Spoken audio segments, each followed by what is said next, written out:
I'm with Catamaran Guru, and I'm here to talk to you guys about different ways that you can own boats. And we're not gonna get into too much detail about anything, but we're just gonna kind of do a general overview. And I'll start with a little bit about who we are. I'm the sales operations manager at Catamaran Guru. We're a group of people who have grown up around boating and enjoy the boating lifestyle, especially sailing. And we make a living out of helping people achieve their dreams. You know, whether that's privately owned or in charter management or any other type of situation. We have knowledge, expertise, relationships, and a big network of contacts that we use to help people like you buy boats and achieve their dreams. That's really what we do. You can break it all down into different elements and things, but we're here, and that's what makes it fun for us, is when we meet somebody for the first time and they like the idea of boating, but they really don't even know where to get started, and then we get into helping them figure out and really achieve their dreams. So what we're going to do is we're going to look at the pros and cons of private ownership. We're going to look at the pros and cons of charter management, and then we're going to take a little bit deeper dive into what we call boat as a business, and that'll get you some orientation. If you can ask probably a million questions, and the answers are probably, it depends on a number of different factors, but we'll get into that as we continue. Oh, my disclaimer. So we know a lot about boats, we love boats, we enjoy boats, but we're not CPAs. So when we talk about tax benefits, we're giving you suggestions, but we always refer people to their individual CPA to analyze the boat environment along with the financial situation of the buyer. So we don't do any financial advice. So the first thing, which is what most people think of when they think about owning a boat, is private ownership, right? And there are many benefits to private ownership. You can have pretty much the exact boat for whatever it is that you want to do. If you want to do racing or cruising, you can configure it any way you want. It's made specifically for exactly what you want to do at any time. It's always available to use whenever you want it, so you don't have to worry about anybody else jumping on board or waiting for your turn. You can also be part of a local community. When you keep a boat near your home, then there are people in the marina, people that you meet out on the water, all different ways that you can be part of that community. And for the most part, boating people are pretty fun to be around. You can use the boat anytime you want to cruise anytime you want. If you want to go for 2 weeks in the middle of the summer, obviously it's your boat, you can do whatever you want with it. So those are the upside to owning a boat privately. The downside, of course, that you hear from everybody is the maintenance and the repair, right? So you're going to be responsible for that. Either you're doing it yourself or you're hiring somebody to do it. It is a time commitment. Boating for sure is going to require not only just using the boat, but taking care of it, writing the checks, answering questions, working with the boatyard, and then at the end of the day, the costs are yours to bear, right? So just as an example, we'll take a quick look at a Bali 4.6 as an example, which is the boat that we have down here at the end. Give or take price tag about $1 million. The basic cost you're looking at, dockage here, $1,200 is pretty cheap for a dock actually, but if we're looking at annual cost of dockage, you're looking at about $14,000. The insurance typically runs about 2.5% of the boat value on an annual basis. Maintenance, if you buy a new boat, within the first year or two, your maintenance costs are not going to be extremely high, but it does over time accumulate. And then if you buy an older boat, then that typically goes up a little bit more. Of course, the mortgage cost, if you're financing the boat, interest rates are actually a little more than 7 now, but just as a rough indication on your payment for the boat. So give or take, you're looking at about $10,000 a month for a boat like that to own it privately. So, and what it boils down to, if you have the disposable income for that, obviously the cost will expand or contract depending on the size of the boat. The bigger the boat, the more the cost. The smaller the boat, the more the cost. And at the end of the day, what you as an owner have to decide is, am I getting the enjoyment, am I getting my money's worth of enjoyment out of the boat? That's the decision that every owner needs to make. And sometimes that answer can change from year to year. It could be, we had a great year, maybe we didn't have such a good year, it's time to sell the boat. But every year, that's the question that you have to ask. So charter management is the other way that you can own a boat. And there are so many different ways to do charter management. The general definition is basically just that you have an ownership interest, which could be less than 100% in some situations, in a yacht that generates returns from charter revenues, right? And there are tons and tons of different types of programs. I liken it to different flavors of ice cream. Some people like chocolate, some people like vanilla, but you have different companies, different places, different environments, different income streams. So there's all kinds of different programs to choose from.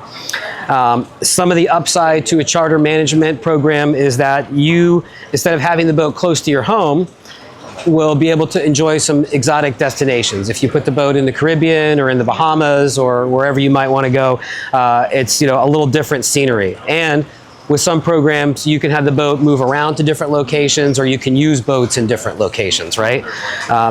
Now, you'll spend a lot less time, most likely, doing maintenance on a boat that you own a piece of in charter service, right? You're not going to have to be down on the boat scrubbing. Basically, you fly in, you hop on the boat, you do your sailing, you bring the boat back, and you hand it off, and off you go.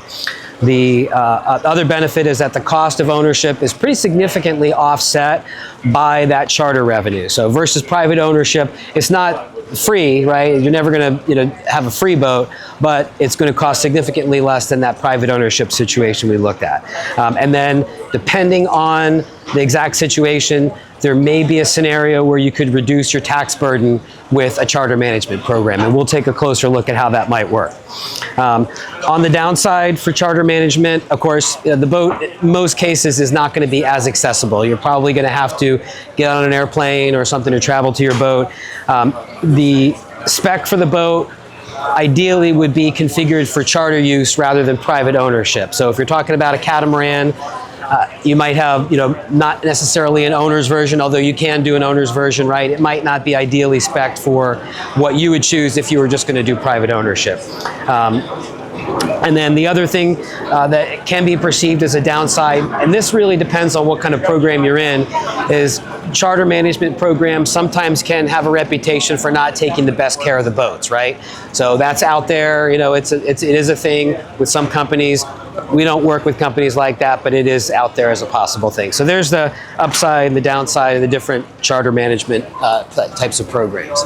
There's another component to charter management which will tie into the tax benefits, and it's passive versus active. So when we talk about tax benefits, and I'll explain what active means, but passive means that you're not involved at all in the operation of the business itself. Basically, you buy a boat, you either pay cash or you finance it, or we have these things called forward sales, and you're either collecting a guaranteed income stream for that, and then you're just enjoying the sailing, and that's all there is to it. There are no tax benefits when you're in a passive ownership situation like that. Active ownership is a different story. Essentially what that means is that you are creating a new business and you're participating in the operation of that business. Maybe not a day-to-day business, but more than anybody else.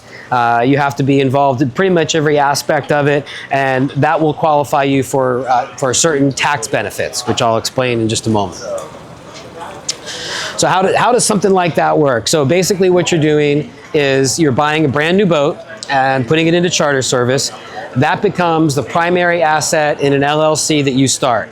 So that company, we'll call it Gabriel's Boat Company.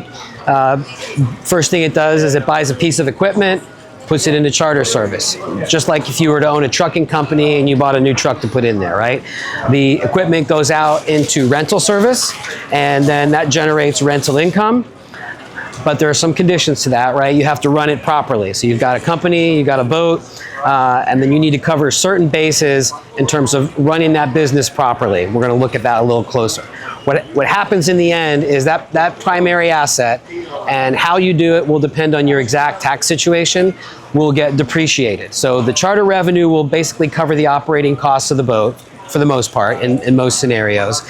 And then when you depreciate the value of that primary asset, you show a business loss, and you can carry that over against your personal income.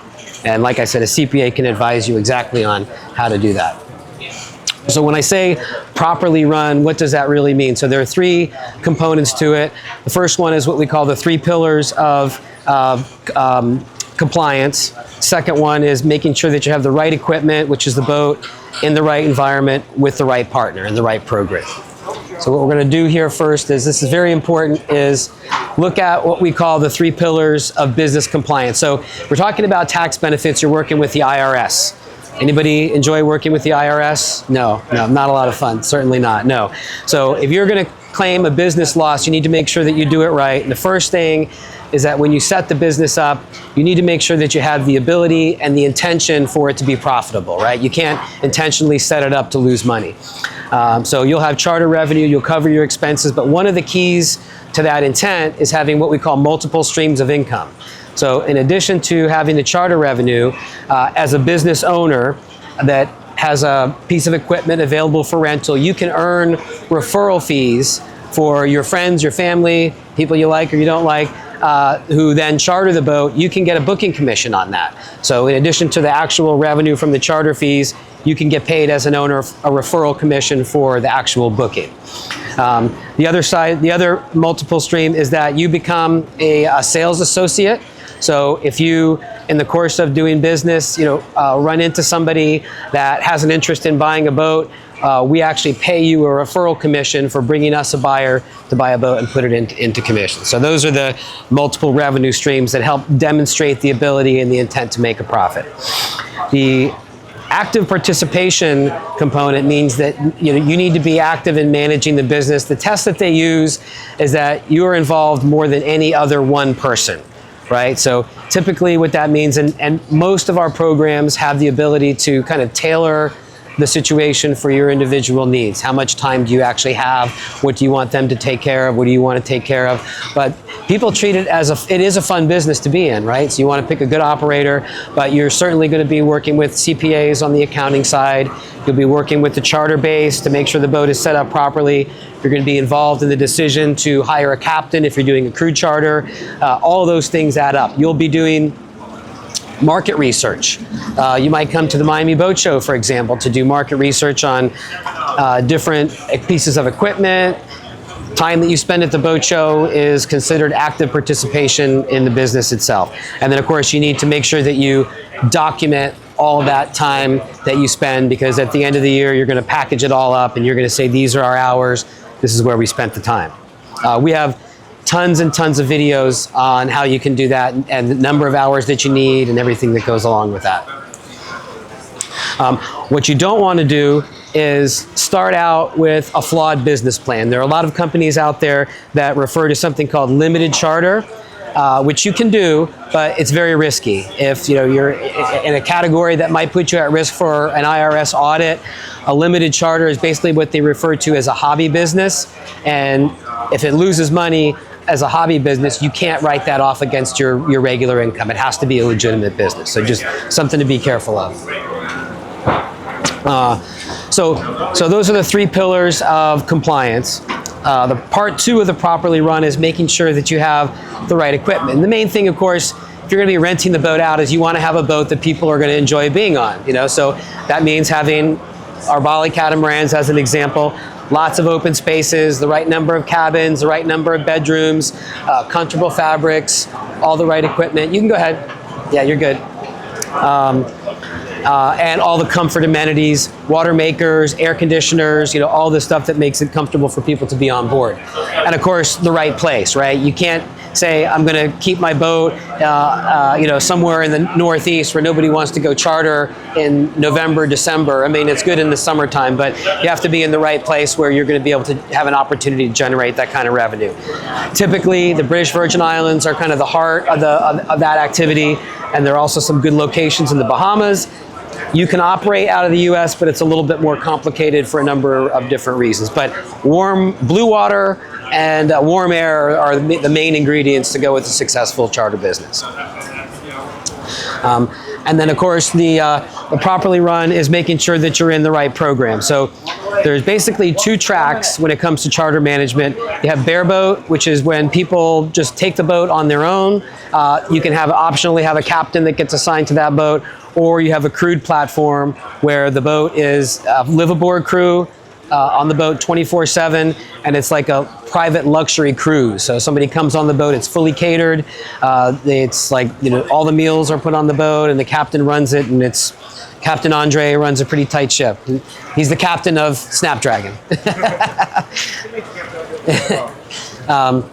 So again, the key is, in this, when you say properly run, whether you're doing bareboat or whether you're doing crude, is making sure that you're actively participating in the running of the business. These guaranteed income programs where you're just sitting back and collecting a check every month, they don't qualify for anything like that. So just need to keep that in mind. So, and then the second part of that is choosing the right partner. So there are probably hundreds of charter companies that operate around the world, and you can break them down into two general categories. They're what we call mass market ones, where you're looking at fleet sizes, typically in the 1,000 boat range, 30 to 50 locations in different places around the world. A lot of times, if you're in one of those programs, you do have some reciprocal use possibilities where you could use boats in different parts of the world, which is great. But they don't give you the kind of personal experience that you get working with a smaller company, which is what we do. We work with what we call boutique charter companies. And in that case, typically the fleet size is anywhere from 15 to maybe 25 boats.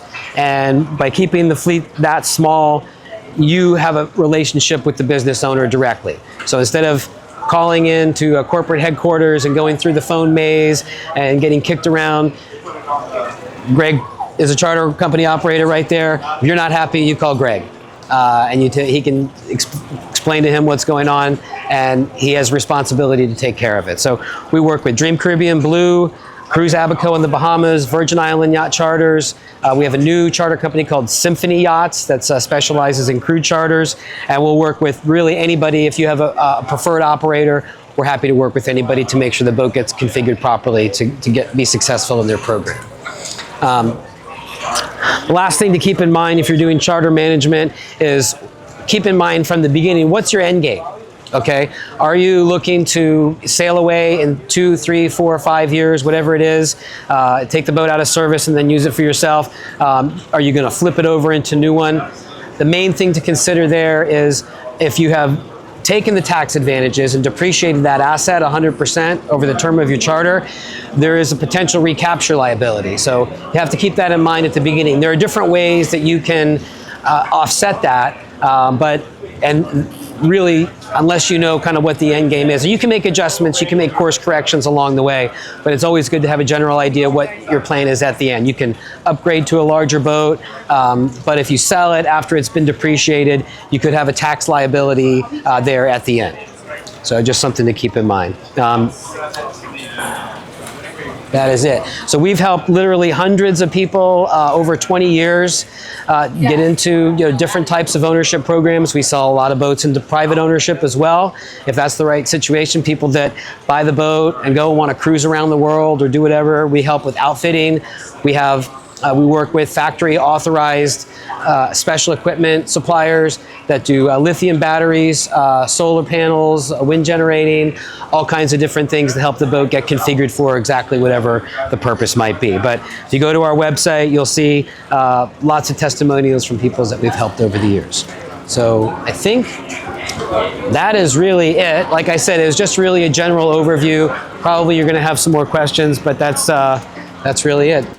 Thank you for watching. If you like what you saw, be sure to check out our website, catamaranguru.com, and for our YouTube channel, like and subscribe as well to get updates.